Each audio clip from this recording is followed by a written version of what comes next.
89 ജീവനുകൾ നഷ്ടപ്പെട്ട സ്ഥലം. മരിച്ചതിന് ശേഷം ഡെഡ് ബോഡി പോലും അവർക്ക് കിട്ടിയിട്ടില്ല. ഇതാണ് പാനിയൽ പൂരം. എറണാകുളം ജില്ലയിൽ തന്നെ വരുന്ന ഒരു ഹിഡൻ സ്പോട്ട് കൂടിയാണ്. ഇതൊരു ഫോറസ്റ്റ് ഏരിയ കൂടിയാണ് കേട്ടോ. പിന്നെ ഇവിടെ ടിക്കറ്റ് ചാർജ് വരുന്നത് 50 റുപ്പീസാണ് ഒരാൾക്ക്. പിന്നെ വെഹിക്കിൾസിന് എക്സ്ട്രാ ചാർജസും വരുന്നുണ്ട്. ഇവിടുത്തെ ഒരു പ്രശ്നം എന്താണെന്ന് ചോദിച്ചാൽ ഇവിടെ GPay പറ്റത്തില്ല. സാധനങ്ങൾക്കാണെങ്കിലും ടിക്കറ്റിനാണെങ്കിലും ക്യാഷ് മാത്രമേ ഇവിടെ എടുക്കത്തുള്ളൂ.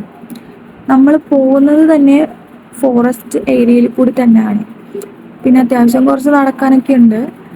പിന്നെ പോണ വഴിക്ക് ചെറിയ വാട്ടർഫോൾസ് ഇതേപോലെ കാണാൻ പറ്റും. പിന്നെ അവിടെ ഊഞ്ഞാല, ഹൗസ് ട്രീ ഇതൊക്കെ പോകുന്ന വഴിയിൽ തന്നെ ഉണ്ട്. നമ്മൾ നടന്ന് ലാസ്റ്റായിട്ട് എത്തുന്ന സ്പോട്ടാണിത്. ഇവിടെയാണ് കുറേ പേര് കുളിക്കലൊക്കെ ഉണ്ടായിരുന്നു. പോണ വഴി അത്ര സേഫ് ഒന്നുമല്ല. കല്ലുകളൊക്കെ ആണെങ്കിലും ഭയങ്കര സ്ലിപ്പറി ഒക്കെ ആയിരിക്കും. നിങ്ങൾ ശ്രദ്ധിച്ച് പോവുക. ഫാമിലി ആയിട്ടും ഫ്രണ്ട്സായിട്ടും ചില്ല് ചെയ്യാൻ പറ്റിയൊരു അടിപൊളി സ്പോട്ടാണിത്.